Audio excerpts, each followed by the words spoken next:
Isang sektor ng agrikultura at turismo sa mga nakikita ng isang ekonomista na makakatulong para lalong lumago ang ekonomiya ng bansa. Aniya, para lalong may promote ang turismo sa bansa, kinakailangan ding mapagtuunan ng pansin ang teknolohiya na mayroon sa bansa. Una sa balita si Julian Bunag para sa buong detalye.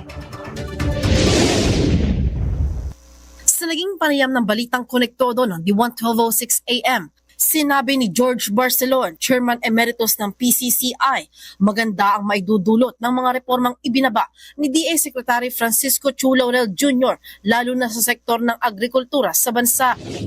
This would be good for our agri-sector.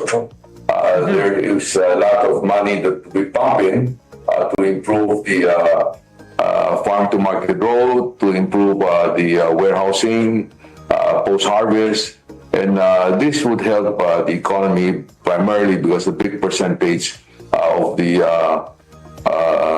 annual growth will have to come from the agriculture. Dagdag pa ni Barcelon, malaking tulong din ang ginawa ng Department of Tourism na 14 days na Chinese visa-free, lalo na sa nalalapit na Lunar New Year sa bansa. So there's a long holiday in China, and I hope that with this relaxed entry to the Philippines, there will be more visitors. Alam mo naman, as far as tourists is concerned, number of tourists, we are lagging behind our other ASEAN countries.